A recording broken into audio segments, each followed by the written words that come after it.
Alhamdulillahirabbil alamin wassalatu wassalamu ala asyrafil anbiya'i wal mursalin wa ala alihi wa sahbihi ajma'in. Rabbi shrah li sadri wa yassir li amri wa hlul 'uqdatam min lisani yafqahu qawli. Subhanaka la ilma lana illa ma 'allamtana innaka antal alimul hakim. Amma ba'd. Alhamdulillah, tuan-tuan sidang pendengar yang dirahmati Allah sekalian, bertemu lagi kita di pagi ini untuk tazkirah ringkas pada hari Minggu, pada pagi Minggu, tazkirah ringkas. Kita baca pada pagi ini, kita baca hadis daripada kitab Riyadhus Shalihin berkaitan dengan menggalakkan kita membaca surah-surah tertentu pada masa-masa yang tertentu. Jadi pada pagi ini kita ambil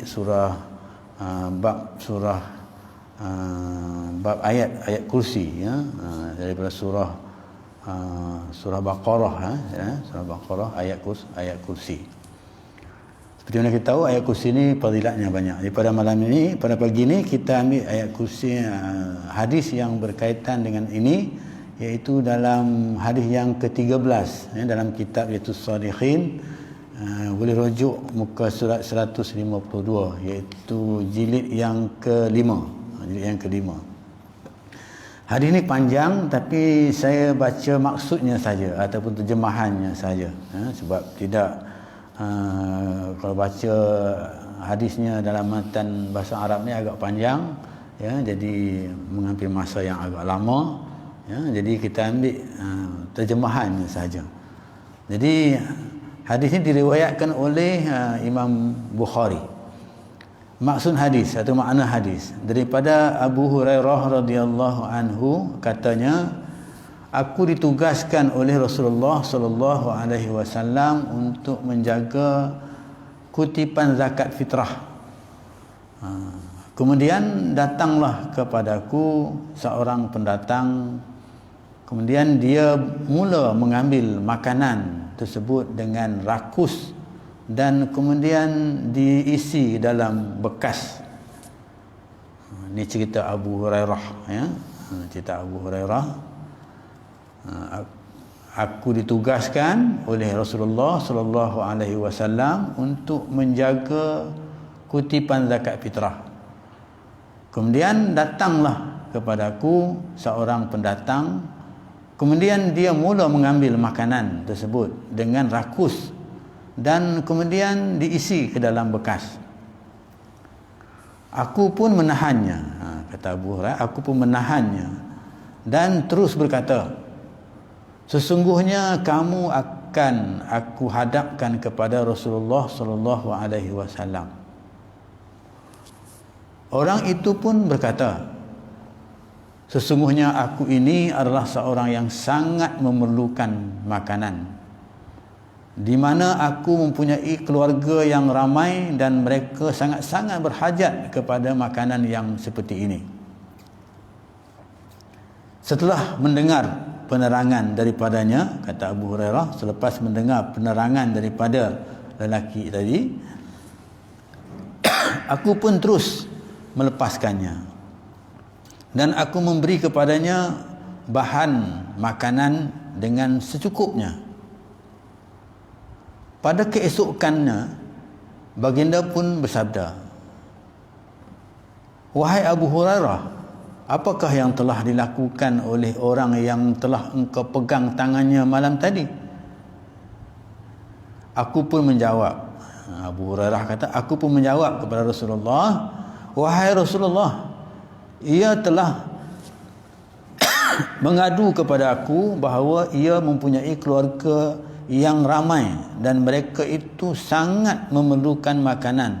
Lalu aku pun kasihan kepadanya, kemudian melepaskan ia pergi. Kemudian Rasulullah sallallahu alaihi wasallam bersabda, sebenarnya orang itu sahaja berdusta kepada kamu dan ia akan datang menemui kamu lagi. Sesungguhnya aku telah mengetahui bahawa orang itu akan datang lagi mengikut sabda Rasulullah sallallahu alaihi wasallam. Jadi seterusnya aku pun terus mengintipnya. Maka orang yang dikatakan tadi datang lagi, lalu mengambil makanan yang ada. Aku pun berkata, sekarang betul aku akan membawa engkau menghadap Rasulullah sallallahu alaihi wasallam. Ia pun menjawab, berilah peluang kali ini.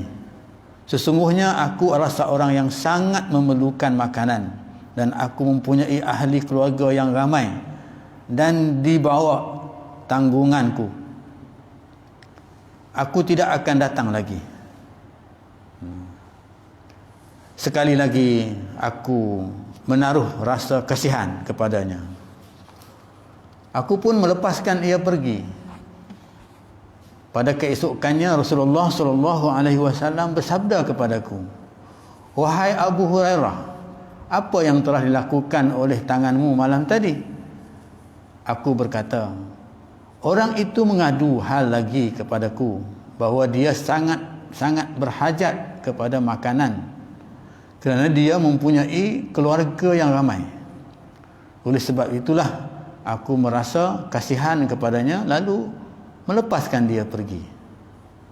Baginda sallallahu alaihi wasallam terus bersabda, sesungguhnya ia berdusta kepada semu dan ia akan kembali lagi menemui engkau. Aku juga terus mengintip untuk kali ketiga. Dia berbuat seperti yang telah dilakukan dahulu. Aku pun menangkapnya dan berkata, sekarang betul-betul aku akan membawa kamu menghadap engkau kepada Rasulullah sallallahu alaihi wasallam. Ini merupakan kali ketiga engkau datang, sedangkan engkau berjanji tidak akan datang lagi, tetapi engkau berdusta. Orang itu berkata, biarkan sahaja aku lepas seperti biasa. Sesungguhnya aku akan mengajar beberapa kalimah kepadamu, dengannya Allah memberi kemaafan kepadamu. Aku pun bertanya, apakah kalimah-kalimah itu? Dia pun menjawab, sekiranya engkau hendak tidur dan berada di tempat tidur, maka bacalah ayat kursi. Kerana sesungguhnya engkau akan sentiasa didampingi oleh seorang penjaga yang ditugaskan oleh Allah. Dan engkau juga tidak akan didekati oleh syaitan sehinggalah waktu pagi. Akhirnya orang itu aku bebaskan sahaja. Pada pagi esoknya aku pergi berjumpa dengan Rasulullah sallallahu alaihi wasallam. Lalu baginda bersabda kepadaku, apakah yang telah engkau lakukan dengan tanganmu malam tadi? Aku menjawab, ia telah pun mengajar kepada aku beberapa kalimah. Dengan itu Allah akan memberikan pertolongan kepadaku. Maka aku pun bebaskan dia mengikut kehendaknya. Lalu baginda bertanya, apakah kalimah itu? Aku pun menjawab, dia mengajar kepadaku, sekiranya engkau berada di tempat tidurmu, maka hendaklah kamu membaca ayat kursi daripada mula sehingga akhir. Ia menerangkan dengan lebih luas kepadaku, jika engkau membaca ayat ini, nescaya engkau akan didampingi oleh seorang pengawal yang ditugaskan oleh Allah Subhanahu wa taala, dan syaitan tidak akan mendekati kamu sehinggalah waktu pagi.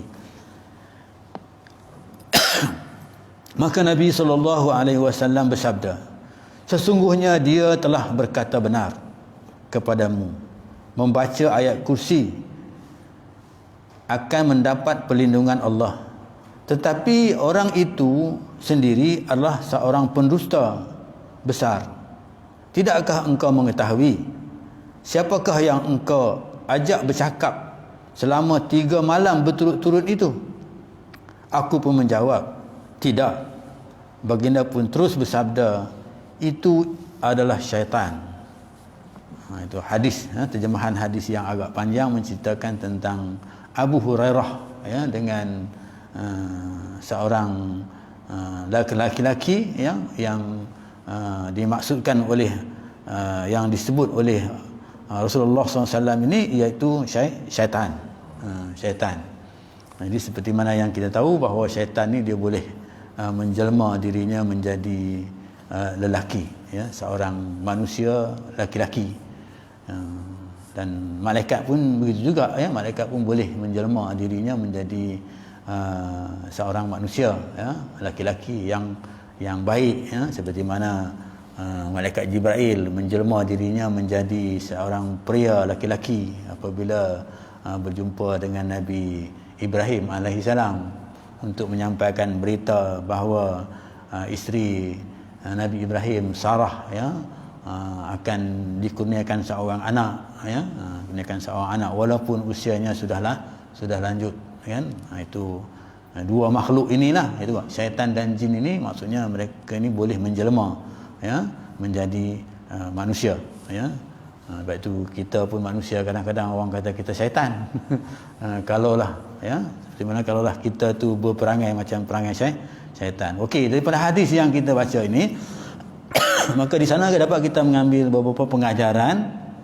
Ya, pengajaran yang pertama yang kita dapat sebut di sini iaitu ayat kursi mempunyai kelebihan-kelebihan yang sangat tertentu.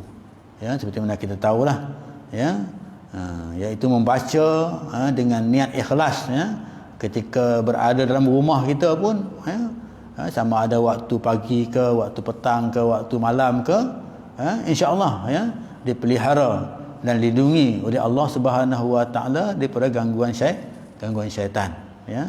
Maksudnya kalau kita baca waktu malam tidur tadi tu, waktu malam, ya, maka kita akan dapat hikmahnya, iaitu dijaga gangguan kita tu, tidak kita diganggu oleh syaitan sehingga pada waktu paginya. Ini dijelaskan oleh syaitan sendiri seperti mana kita sebutkan tadi, ya, syaitan yang menjelaskan itu. Maka sebab tu Nabi kata apa yang dia cakap tu betul, apa yang disampaikan tu betul, kalimah itu betul, ya, tapi dia tu sebenarnya seorang pendusta, iaitu syaitan tadi. Okey. Daripada kalangan kita manusia pun begitu juga. Ada kadang-kadang orang tu dia bertindak, dia menyampaikan sesuatu tu benda yang betul, tapi hakikatnya dia merupakan orang yang pendusta, atau ada orang yang ada udang di sebalik batu gitu. Kemudian pengajaran yang kedua yang kita dapat ambil daripada hadis yang panjang ini mencerita tentang Abu Hurairah ini, tentang ayat kursi ini, ya, maka kitalah digalakkan sunat, ya, kita disunatkan kita membaca ayat kursi sebelum kita tidur. Bila kita ada atas katil tidak tidur, kita disunatkan membaca, elok kita baca di sini. Bila sunatkan ni maksudnya ini Nabi buatlah, maksudnya, ya, disunatkan kita membaca ayat kursi ini, ya, pada waktu itu, ketika itu, dengan memulakan dengan kalimah a'udzubillahi minasyaitonirrajim, ya, a'udzubillahi minasyaitonirrajim. Kemudian kita sambung dengan ayat kursi, Allahu la ilaha illa huwal hayyul qayyum la ta'khudhuhu sinatun wala naum ilal akhir, sampailah akhirnya, ya, kita baca ayat itu. Kerana fadilatnya yang disebutkan tadi, maksudnya bila kita baca ayat itu, kita tidak diganggu masa tidur kita, dan ada malaikat yang diperintahkan oleh Allah Subhanahu Wa Taala supaya menjaga kita semasa kita tidur tadi itu, ya. Lebih-lebih lagi jaga daripada ancaman syaitan yang mana musuh kita yang kita tak dapat kita lihat, ya. Kemudian pengajaran yang ketiga yang kita dapat daripada hadis ini yang kita baca tadi, iaitu bahawa syaitan dan iblis ini, ya, ini spesies yang sama, syaitan dan iblis ini, ya, dia boleh menyerupai manusia seperti yang kita sebutkan tadi, seperti manusia, ya, yang boleh memperdayakan, ya, untuk melakukan berbagai-bagai maksiat, ya, boleh memperdayakan manusia, ya, boleh melakukan berbagai-bagai maksiat. Jadi kalau dia menjelma dirinya sebagai syaitan, kita larilah, kan. Tapi kalau dia tu sebagai seorang manusia, mungkin sama dengan kita rasa takut, dan ketika itu dialah memainkan peranan untuk menggalakkan kita melakukan perkara-perkara maksiat, kan. Ini yang dijelaskan dalam pengajaran yang kita dapat daripada hadis yang kita baca tadi. Jadi mudah-mudahan insya-Allah dapat kita amalkan, ya, dapat kita amalkan ayat kursi ini di mana sahaja kita berada sebenarnya, bukan pada waktu tidur sahaja. Mana sahaja kita berada, kita boleh amalkan ayat ini. Maka sebab itu ulama-ulama menyusun zikir-zikir selepas sembahyang itu dengan ayat-ayat kursi, iaitu ayat pelindung dikata daripada gangguan syaitan. Dan banyak lagi lah ayat-ayat Quran yang lain yang dikatakan ayat pelindung daripada syaitan ini, seperti mana ayat 3 qul, iaitu qul huwallahu ahad, qul a'udzu birabbil falaq, qul a'udzu bin nas. 3 qul itu yang kita amalkan selalu. Jadi bolehlah kita amalkan dalam kehidupan kita. Jadi itulah yang dapat disampaikan pada pagi ini. Mudah-mudahan dapat kita amalkan dalam kehidupan kita. Dan ayat ini merupakan ayat yang sentiasa kita hafal. Cuma kita nak letak di tempat yang sesuai untuk mendapat manfaatnya kepada kita. Macam disebutkan tadi dalam sini, kalau kita nak tidur, kita baca ayat ini, maka kita akan dapat manfaat daripada kita baca ayat pada masa dan ketika itu. Jadi itu saja. Aku qouli hadza wa astaghfirullahalazim billahi taufiq wa hidayah. Assalamualaikum warahmatullahi wabarakatuh.